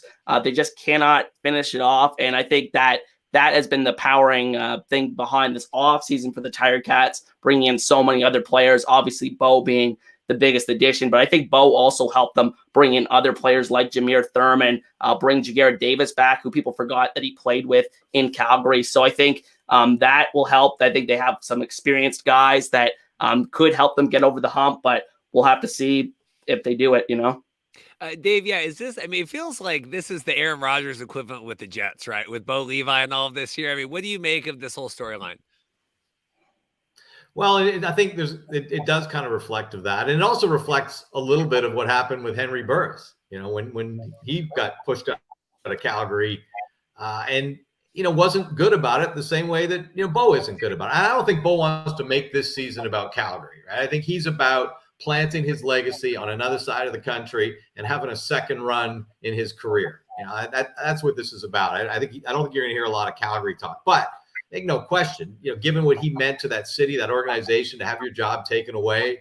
I know Henry Burris, it stuck with him for a long time, and I'm sure it does for Bo. And it was funny because when that trade happened, he said, I'm going to free agency, and I didn't have any sources that told me that he was going to Hamilton for sure, but water runs downhill, right, guys? The Hamilton Tiger Cats, with the longest Grey Cup drought in the CFL, hosting the game for the second time in 3 years after losing it in overtime 2 years ago, with Scott Mitchell as their president. If you know anything about his nature, there's just no chance he makes that trade, and he and the organization, because that's when I say he makes the trade. Of course, they have a front office, but a trade of that magnitude is going to involve the president's signature. There's just no way they make that trade and then watch him walk out to free agency. It's zero chance that was ever going to happen. And I think he's a good fit there. It's a good football town.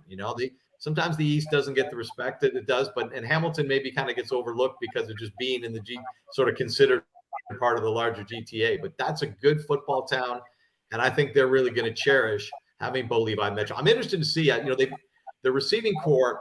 When I went to training camp, struck me the number of good American receivers they had. Guys that just jumped out to me in practice, and a couple of them have made the roster. Terry Goodwin, I guess, former Georgia guy, had 1,800 yards receiving at Georgia. Was a 7th round pick, I believe, of Carolina. There's another one as well. Name escapes me right now. Who was the Sun Belt Player of the Year at Arkansas State? Had 17 touchdowns in 2019, and every year. I say every year there's a Dalton Schoen. There actually isn't a Dalton Schoen who leads the league in receiving. Out of training camp, never played the CFL. But the nature of this league is there are always guys that we couldn't have a conversation about right now, but in 6 weeks from now, we sure could, right? And that's, I think, what Hamilton's counting on, a couple of those receiver spots. In terms of this roster stuff, we went on it a lot with Darrell at the beginning of the show, but the snaps, and now we're doing the number of snaps, and we're doing long division here to figure out how long. To me, we've always had this, like the depth charts and the injury reports, and we want to gamble, and we want to do XFL and USFL can't always get their minds around that either. What do you make of all this? The ratio stuff, the roster stuff? Yeah, it was funny because I did an insider hit on this during our draft show, right? And I remember thinking, I'm not sure anybody knows what I'm talking about, but they will in about a month and a half. And sure enough, and look, here's the thing. One of the things the CFL is challenged by is bringing its game and its product to people that are maybe more familiar with 4-down football, with NFL, primarily NFL football. And trying to get them to buy in. And I'm not talking just about Americans. I'm talking about Canadians too, because there are Canadians who grew up as if they might have, their association with football, they could have been raised in Alabama. They watch the NFL and American college football, and they don't watch the Canadian game. And those are a real challenge for the league to get through to. I think the more things that differentiate your game in a not positive way, the more that becomes a hurdle to new fans. And when you have rules, okay, that people don't understand, and have trouble processing. They feel like kind of outsiders in your sport. That's what my concern is. I understand the objective of this rule, but I don't like what it does to sort of the fans, and that it's incomprehensible. I can already feel the first time Farhan and Lalji and I start talking about, veteran American and nationalized American and 23 snaps and designated Canadian, people are like, we might as well get on air and read the phone book, right? Because we're going to get the same level of engagement in people. So I don't like that aspect of it. And I think that's already, the ratio is challenging enough, right? Well, you can't play whoever you want, wherever. No, you got, like, even that's a bit of a stopper for some people. So when you kind of up the ante on this, I don't. And then you got the optics where teams are already taking advantage. Well, not taking advantage of it. They're used it the way we knew they'd use it. Listing starters on the depth chart as backups for one play. And it just kind of, I think it can get in the way with people becoming fans of our game. I had something, I'll give you an example. And I won't use his name, but whatever. Doesn't really matter. But somebody I work with who's a really smart guy who played in this league, who now works on television, was phoning me last night at 11:30, trying to wrap his head around this stuff. And so if a guy who's that embedded in our sport is having trouble figuring it out, what's the average fan of the CFL dealing with? Never mind, a general sports fan, somebody who's not, familiar with things like the ratio. So I understand the purpose of this. It's to give coaches more flexibility. It's allowed them to use better players in situations to make the game better. I get the objective. I'm very hesitant about the application and more than anything, the translation. I have another question for Dave here, but Jason, what do you make of that? Like, it's like we're speaking in another language here. I do think the Canadian game, and we know this from trying to cover, like, once you're in the wall of like talking CFL or watching it, it's awesome. But like, it wasn't really till I was up there kind of talking with everyone that you feel like you're, okay, I'm part of the club now. What do you make of this, Jason, of them? Like, it's one more kind of thing now, the barrier.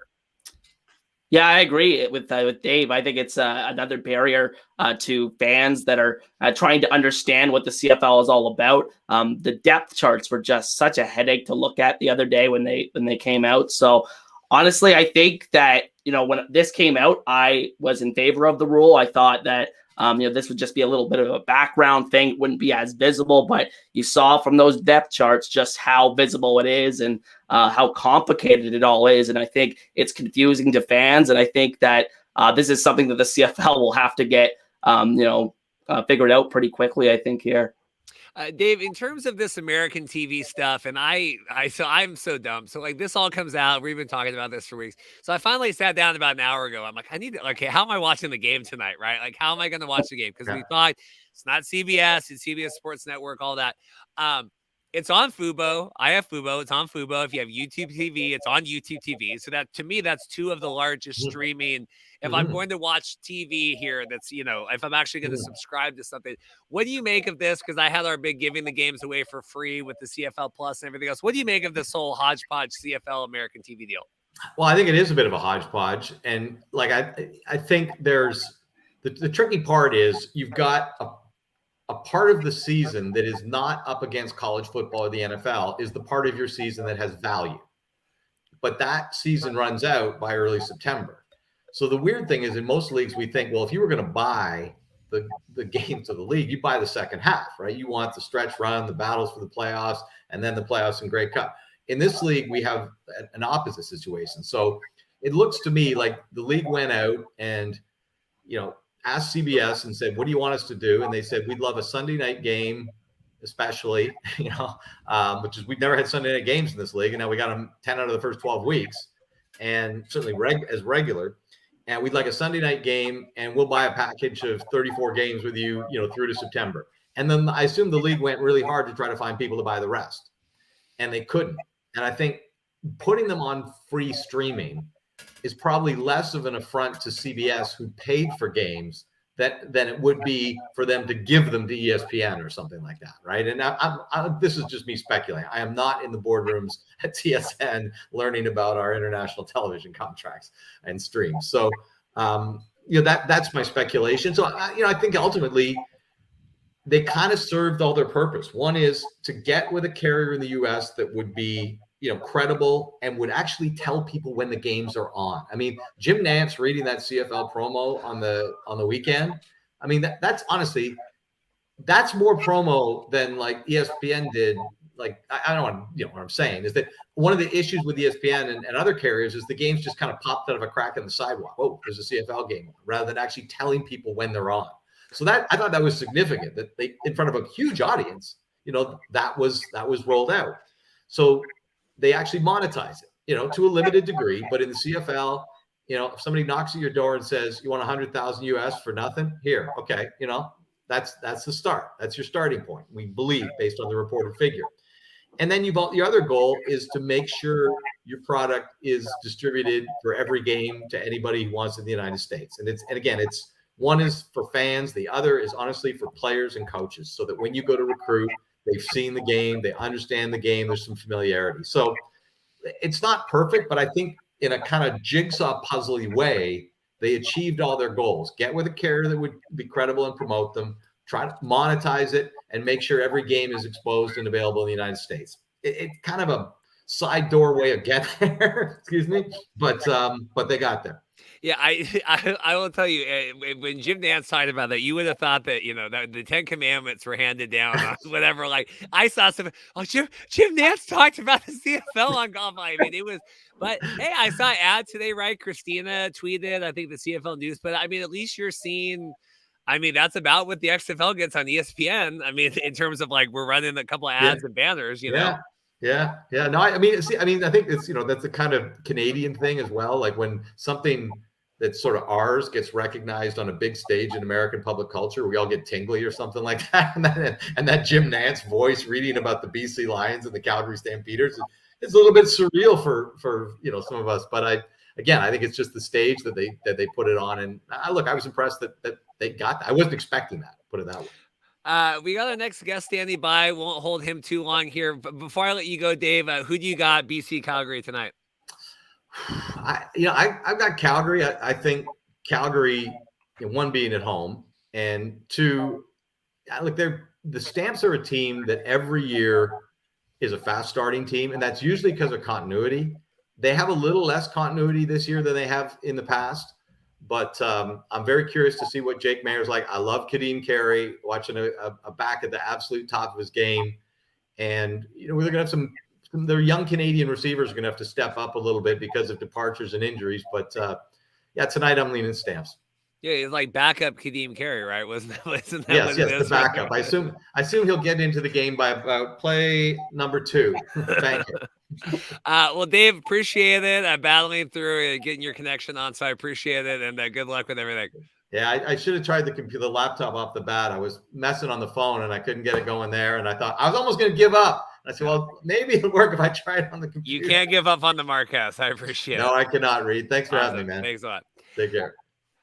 Well, Jason, we got our last guest here, and then I think the professor is going to be calling in here at the end here. But we got back home here, Marty York, a long time, everyone talking CFL and everything else. Marty, how are you? I'm good, Reed. Nice to be back on the Marcast. It's good. Marty was on. Jason, I've been asking a lot of questions. I don't want to keep you too silent. Do you have any questions for Marty? Any thoughts about anything you want to hear Marty talk about? Not that come to my mind right now, but that's a story of my life. Story of your life, Marty. What do you make of the game tonight? What are we talking? We're talking, BC. Yeah, so I heard Dave Naylor's at the end of your interview with him, and Dave and I used to work together at the Globe and Mail, so I know I've known him for many, many years, and I like his work, but I disagree with him tonight. I think the Lions are a very good team, and I think Calgary is in for a plunge this year. I don't like the way the Stampeders look necessarily. I'm not wild about their receiving corps, and the quarterback, to me, while he was somewhat impressive last year in his first chances, he doesn't have the pedigree, let's say, that Bo Levi Mitchell does. And if he gets hurt, they don't even have a backup. So, or at least a backup to speak of. So I think the Stamps are in a bit of trouble. The Lions, on the other hand, I mean, yes, they're missing. They're not going to have Nathan Rourke this year, but or at least not for the beginning. And I don't think he's going to be back. But I like Vernon Adams, and I think and they also have a pretty decent backup in Dane Evans. But I like Adams. He can run, and he's not afraid to try things, and I think that benefits him quite a bit. I like him a lot, and I really think the Lions are very, very good this year. Marty, what do you make of that? And I saw Bob here was asking, will we see Dane tonight? I feel like Dane was brought in, and I want to get Jason's thoughts on this too, but I feel like Dane was brought in as like, we have this safety blanket here. Like, we don't really know with Vernon. We didn't really have to pay a lot for him, right? Kind of got him for a bargain. What do you, Marty, first, what do you make of Dane? Like, do we see him week 1, week 10, week whatever? Well, we saw Dane when he was in Hamilton. As Hussey will know, Jason. And he was very, very good at times, and he was very, very bad at times. He's a very inconsistent quarterback. So I think the Lions are totally committed to Vernon Adams. And unless he gets hurt, I don't think you're going to see much of Dane Evans. I think you're going to see him you might see some shots of him on the sideline in the opener tonight, but I can't imagine him playing in the game unless as I say, Vernon Adams gets hurt, and he's experienced insurance to have. So it wasn't a bad move by the Lions to get him. Jason, what was wrong with Dane last year? Was it injury? Was it mental stuff? What do you make of it? Everything just kind of snowballed for him. He kind of just lost his confidence. Just some strange things were happening to him. So many tipped interceptions last year early in the season kind of derailed his confidence. I think the confidence of that entire team, and I think that's kind of what led them to making the decision that they did. Like, I don't think we truly saw him rebound even to that, version that we saw of him in 2019, 2021 by the end of last year. And that's why they decided to go in a different direction at quarterback. I think if I can just interject, I agree with you, Jason. I think he lost his confidence, and probably a new start will, give him some confidence back. Although I don't think he's going to get to play very much, at least not at the outset. And I think, Dane Evans was better than what he showed last year. I do believe Hamilton, and I don't think I'm alone when I say this, probably you guys agree. I think the Ticats are going to be significantly better this year. I still think Bo Levi Mitchell has it. I think he's a future Canadian Football Hall of Famer. He's not that old. I know that he also lost his confidence to a degree during last season when they brought in the other kid, and I think that. Bo Levi Mitchell wasn't the same after they didn't want to play him anymore. He came in a few times. He didn't look right. But I think with the Ticats, I know Orlando Steiner has a lot of faith in him, and I'm imagining the Ticats having a very, very formidable season this year. I think they'll win the East. Well, I think not enough is said for just like the mental and kind of emotional welfare of all this. We had Vernon on the show pre-season talking. When I moved, to BC and I was paying rent in 3 different places, and I got my family moving and kind of all that stuff. Jason, do you see Ticats as the team in the East? Certainly with. Argos here, they're kind of, I don't want to say it's a rebuilding year. It's not, but it's a new tutelage with, Chad Kelly and all of that. But do you think it's the Ticats division to win? I think they have to view themselves as that. And I think, people are rightfully picking them to win the East as the favorite. I think, they're the team that they check a lot of boxes. I think they should have a pretty good defense on paper. They almost always have a very good defense. I think that they have some playmakers in Tim White, who I think I actually predicted would lead the league in receiving yards this year. Duke Williams, if he could have a bounce back year this year, would be huge for this team. And I think Bo Levi Mitchell going out to the East Division, I think where it's usually an easier path to get to the Grey Cup, I think that the Ticats should be favored to get there. And you're right about the defense. The Ticats defense is always strong, and they're even stronger this year. They picked up some really good defensive players. they have the best defensive line in the CFL, in my opinion. That even better than Winnipeg's. So I think I'm looking for big things from those guys this year. In terms of the West, who are you? BC, and it could be BC. I mean, who do you see here challenging on the West? Say, Winnipeg, and they're kind of in their own echelon. Yeah, I mean, Winnipeg is, Winnipeg's a dynasty. I don't think you can avoid that, unless they really flop this year. But if they should have a successful year, and I don't see why they wouldn't. They should win that West. I'm sorry, it's boring. Everybody says that, but I do believe they'll win. I think BC will be right there behind them, and I'm looking for major improvements, including a victory this weekend from the Edmonton Elks. And I mean, there's several reasons for this. First of all, don't underestimate this Taylor Cornelius. And, the quarterback is so important in the CFL. I've been covering it since 1979.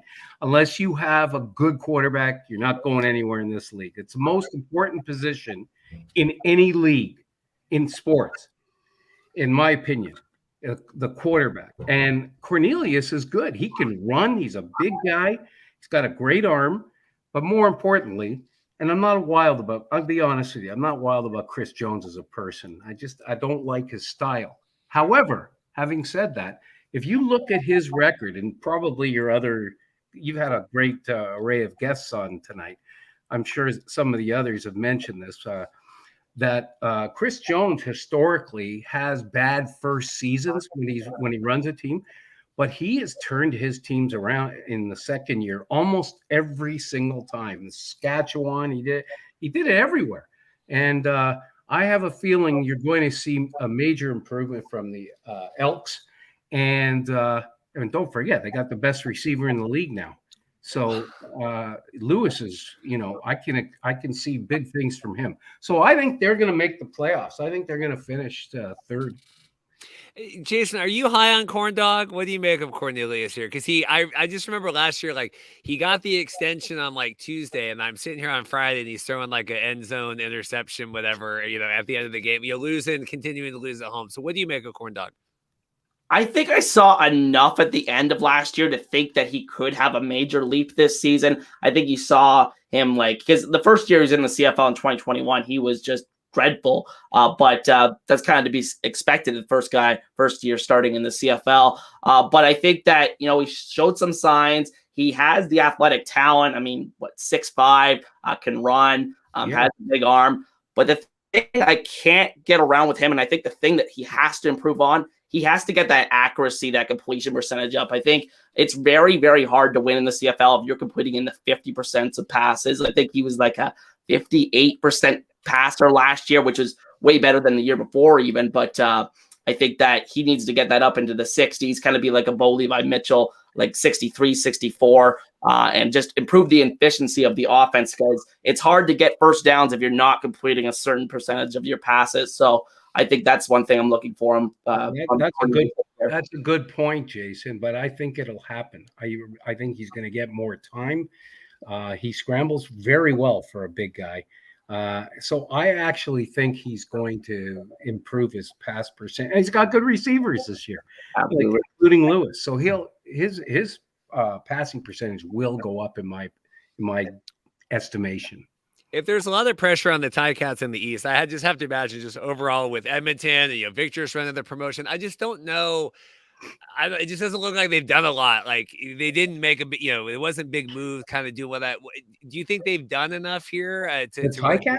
No, the Edmonton on the others. I think if Ticats have the pressure in the East, I think Edmonton's got the pressure in the West. I just don't know what they've done to get themselves ready to go this year. Well, they got Lewis. That's pretty good. And you've got Jones, who made all kinds of moves. I mean, I'm not going to pretend that I'm familiar with the new faces that he's brought in, but he usually has a good read on players who can succeed in the CFL. His track record speaks for itself. Like I said, I don't believe he's the nicest person in the world, but he is a damn good coach, and I expect that team to have made enough moves to strengthen itself. I know they haven't won at home in many, many years. I think they will. I think they'll win this weekend against Saskatchewan, and even though they're underdogs, and I think they'll win at home plenty this year. I know they're having a guaranteed win night. I don't know if I'd be that cocky, but Yeah, Jason. Last thoughts on that here. We'll get Marty to go, and then the professor standing by. If they're going to get rolling here, I think Saskatchewan coming in with Trevor and kind of figure. I think this is like your key to point. What do you make of Edmonton here and try to get their first win?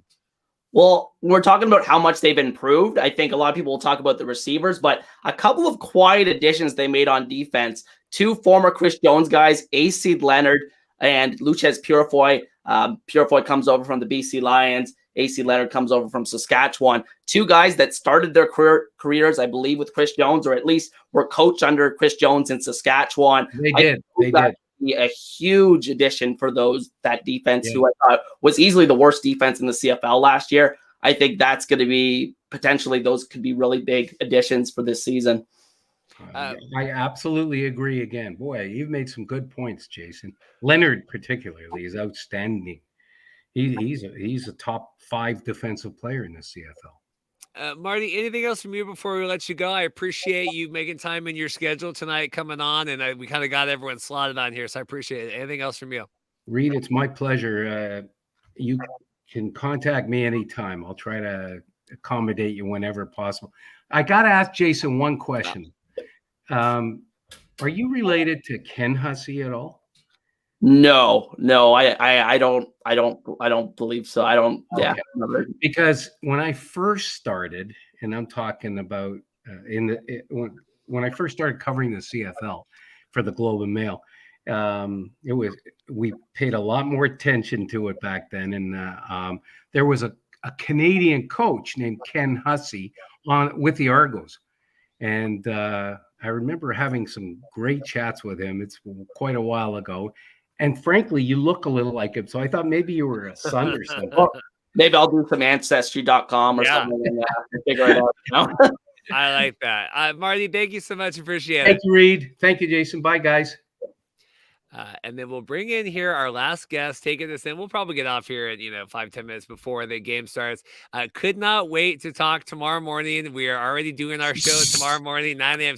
Reed, I got to come in and talk CFL. The professor Andrew Murray, how are you doing, sir? I'm just greedy. I really am. I just want more airtime. That's good. No, but I mean, you've said you are excited for the season, and we've obviously been talking USFL and XFL and everything else. What has you so excited for the CFL season?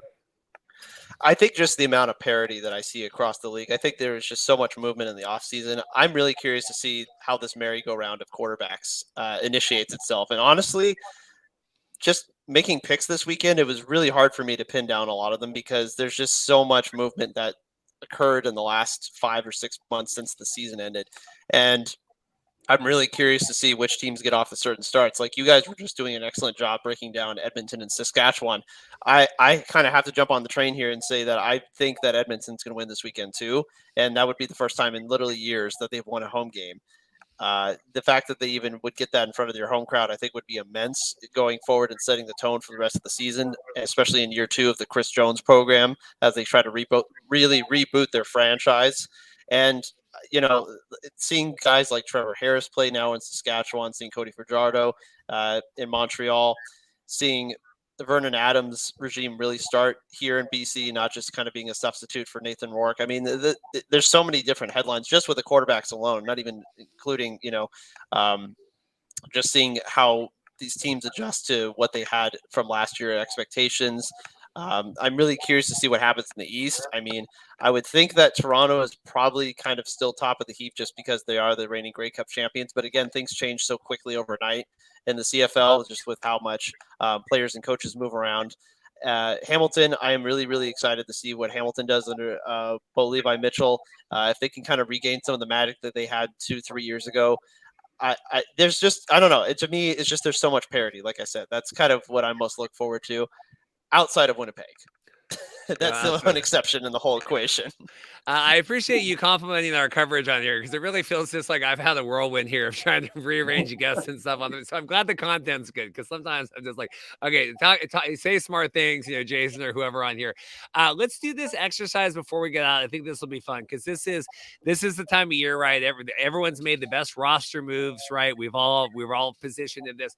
I want the team that you are high on that you think is going to not live up to expectations, and then the team that you're kind of met on that you think is going to exceed expectations. So let's go to Jason first. Hope I didn't give you enough time to kind of formulate a little bit of a thought, but a team you're really low on that you think is going to succeed, and then a team you're really high on, you're like saying like the Ticats are going to miss the playoffs, right? I mean, that would be an example the other way. So Jason, what do you have? I think I'm not super high on Toronto, but I do think they're going to have a pretty good record this year. I think that, changing quarterbacks and going with a first-time CFL starter is going to be tough for anybody to succeed. But I think in terms of their roster, they still brought back a lot of different pieces, and going cheap in terms of paying the quarterback allowed them to keep a lot more pieces. So I still think they'll have a pretty good season, even though I don't think they have that. I do think Hamilton will ultimately win the East this year over Toronto, but I think Toronto will probably still make the playoffs. And then who's the team that you're high on that you think is not going to do good? I think I would be higher on Ottawa if Jeremiah Mazzoli was healthy going into this year. I think that, they brought in a lot of players last offseason, so they kind of got that out of the way. They didn't really do a whole lot this offseason. So I think if they were fully healthy going into this season, I think I would have been very high on them. I probably would have picked them to finish second in the East, but I think just the uncertainty with injuries around that team is why I think they're probably going to finish lower than I would have predicted.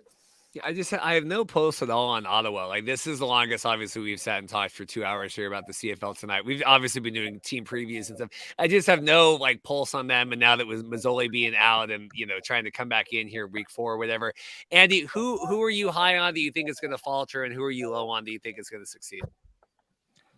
Well, I'm probably bought too much stock in Chad Kelly, and so I might regret it about week 3. But look, I'm going to be buying and buying until I see otherwise, because I think he's ready to assume the throne from MBT.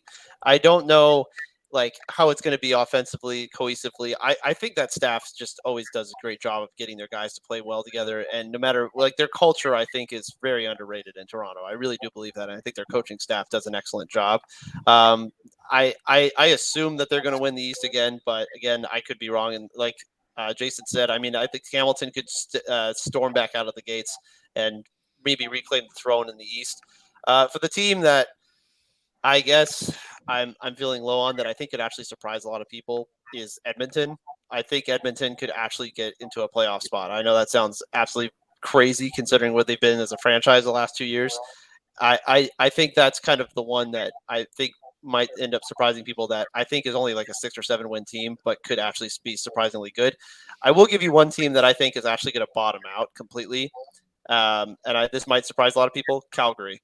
I don't know why, but I get this really weird feeling that something's not right in that camp. And I don't know if Jake Mayer's really that guy. I know Bo Levi had kind of reached his end of the rope, and he kind of had his run there, but I'm not so sure that they're really ready to kind of move on from that regime. And I'm just kind of worried about some of the injuries they've had on offense from the receiving core. And I also just don't know if they're going to be able to supply enough points this season. I think Calgary could finish. I think they could finish last in the West. And I know a lot of people would disagree with me about that, but that's my surprise. Really tires fall off the car in this scenario. It's interesting. I was going to say, because I have high expectations on Calgary. I'm a big Jake Mayer believer. Obviously, he was on the show. I like Chad Kelly back when he followed us on Twitter a lot more. I don't know if my Brian Scott love was enough to kind of turn Chad against me. I do think Ticats missing the playoffs. I think that's going to be my hot take. I don't think Bo has it at all. Same with Aaron Rodgers. I think the Jets are going to falter. I don't think Rodgers has it. I think he's kind of maintained that whole myth over in Green Bay for years. I think Bo comes in and stinks up the joint. That's my what do you say, Jason? We've been talking to Bo all game, but I came in. That was my heel turn at the end.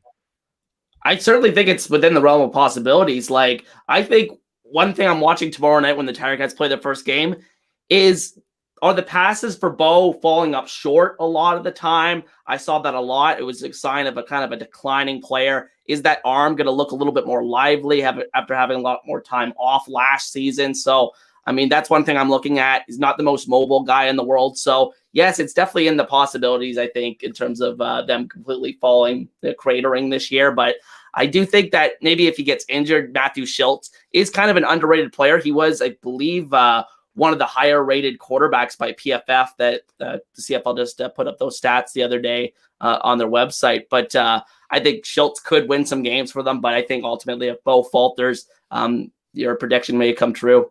I do. I think they knew to cut bait. They said, we got Mayer here. I mean, there was no hesitation. They're like, we're done. Like, we're moving on. We're here. We got Mayer. Andy, any final thoughts? And then we'll kind of put this show to bed here. Well, I'm actually glad that Jason brought up Matthew Schultz. I had a bold prediction in our chat last year. I don't think Reed remembers this because he might have been doing something else, but I boldly proclaimed sometime in midseason, I said, if Matthew Schultz actually stays healthy, I think the Tigers are going to win the East. He didn't. And they obviously had quarterback trouble all year. So, look, maybe I'm not sure if I'm vindicated for that, but, like, that's a claim that I made because I actually really liked what he was doing. Like, he brought the most consistency to that position the entire season out of all of the quarterbacks, obviously, more than Dane Evans and more than anybody else that they trotted out there. So I kind of agree with you. I actually like Schultz a lot. And if he has to come in and play for Bo, I don't think that's the worst thing in the world, honestly. In fact, that might be the best backup position and maybe in the entire league possibly. So I think that would be not too bad, but obviously you want Bo to perform well. You want him to outperform expectations. You want him to become back healthy because it's good for the league and it's good for the Ticats because I think it pushes their ceiling higher than it has been in the last than it was last season.